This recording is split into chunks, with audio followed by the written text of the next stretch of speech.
Baik, Assalamualaikum warahmatullahi wabarakatuh. Perkenalkan, nama saya Miftah Hujana dengan nomor sambung P211191012. Di sini saya akan memaparkan mengenai rancangan pendidikan gizi yang telah saya buat, di mana rancangan pendidikan tersebut berjudul Program Pembinaan Kelompok Pendukung ASI. Baik, saya langsung saja akan memaparkan mengenai persiapan kegiatan yang telah saya buat dalam program pendidikan gizi kali ini, di mana program pendidikan gizi pembinaan kelompok ASI itu merupakan program yang memiliki tujuan membantu menambah pengetahuan bagi para ibu menyusui akan pentingnya mengenai ASI eksklusif terhadap pertumbuhan dan perkembangan bayi, sehingga ASI eksklusif bagi bayi akan terpenuhi, dan juga program pemerintah terkait dengan peningkatan pemberian ASI eksklusif pun dapat terpenuhi. Kemudian dalam program pendidikan gizi yang saya rancang, kemampuan pengajar atau petugas kesehatan yang turut membantu dalam pelaksanaan program kegiatan ini itu memiliki kualifikasi terhadap paham mengenai ASI eksklusif dan juga tentunya memiliki basic ilmu gizi. Sedangkan untuk sasaran didik pada program yang telah saya rancang yaitu merupakan ibu menyusui. Waktu pelaksanaan dalam program yang saya rancang itu adalah selama periode ASI eksklusif pada bayi, yaitu usia 0 bulan hingga 6 bulan. Kemudian sedangkan biaya anggaran kasar dari perhitungan dalam pelaksanaan program ini adalah 5 juta. Sedangkan untuk fasilitas yang disediakan adalah gedung posyandu dan juga speaker serta infocus sebagai penyedia dalam pemaparan materi nanti. Kemudian bahan yang digunakan dalam kegiatan program ini adalah buku KIA atau Kesehatan Ibu dan Anak dan juga kartu kontrol. Untuk penjelasan lanjut mengenai persiapan kegiatan ini, saya akan bahas di mana pada pelaksanaan program kegiatan pendidikan gizi pembinaan kelompok ASI eksklusif itu menggunakan 3 metode, di mana metode pertama yaitu metode ceramah. Jadi pada metode ceramah ini merupakan metode yang digunakan sebagai metode untuk menyampaikan informasi dengan memberikan sebuah materi pada target sasaran yaitu menyusui terkait dengan informasi informasi mengenai ASI, baik itu pentingnya ASI, baik itu cara melakukan pemberian ASI yang baik untuk bayi nanti.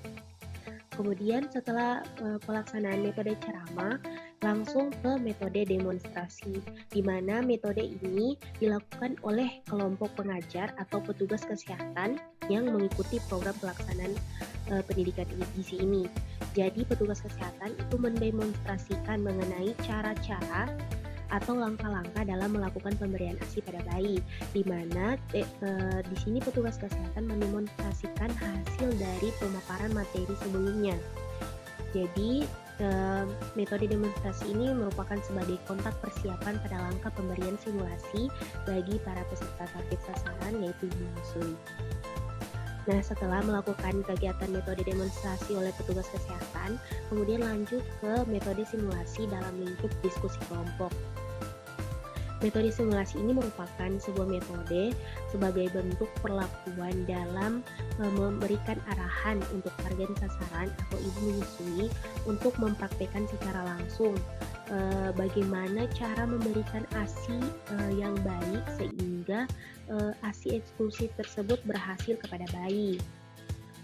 Jadi di sini prakteknya setelah petugas kesehatan memberikan demonstrasi, petugas kesehatan mengarahkan para target sasaran atau peserta kegiatan pendidikan gizi ini untuk mempraktikkan hasil demonstrasi yang sebelumnya diajarkan oleh petugas kesehatan. Jadi sebelum pemaparan simulasi ini, sebelum dilakukan simulasi ini, para peserta target sasaran dibagi ke dalam kelompok kecil. Maka dari itu nama metodenya adalah metode simulasi dalam lingkup diskusi kelompok. Nah, kenapa itu dibagi ke dalam diskusi kelompok kecil? Karena itu untuk memudahkan para peserta target sasaran untuk lebih eksklusif, lebih menerima praktek secara baik oleh petugas kesehatan. Jadi petugas kesehatan bukan, maksud saya target sasaran dapat dengan leluasa untuk bertanya ketika mereka kurang mengerti. Nah, setelah metode simulasi ini, kelompok kecil yang telah terbentuk tersebut dapat dijadikan sebagai kelompok binaan hingga seperti sebelumnya saya jelaskan bahwa program ini dilaksanakan pada saat ASI eksklusif berlangsung pada bayi, yaitu usia 0 hingga 6 bulan. Jadi kelompok kecil ini akan dibagi dan setiap kelompok kecil masing-masing memiliki eh, petugas kesehatan yang sebagai pembina selama kegiatan ini berlangsung. Jadi kelompok petugas kesehatan akan terus membina dan memantau terkait dengan pola pemberian ASI eksklusif pada target sasaran, apakah secara rutin dilakukan atau tidak. Jadi di sini sebelumnya saya membahas atau mengatakan ada bahan berupa kartu kontrol. Jadi kartu kontrol tersebut berfungsi untuk sebagai absen. Jadi petugas kesehatan akan terus mengontrol para ibu apakah ASI eksklusifnya lancar diberikan kepada bayi. Jadi itulah tadi pemaparan mengenai program pembinaan kelompok ASI bagi target sasaran ibu menyusui dengan melakukan 3 bentuk metode, yaitu metode ceramah, metode demonstrasi, dan juga metode simulasi dalam lingkup diskusi kelompok. Sekian dari saya, lebih dan kurangnya saya ucapkan terima kasih. Assalamualaikum warahmatullahi wabarakatuh.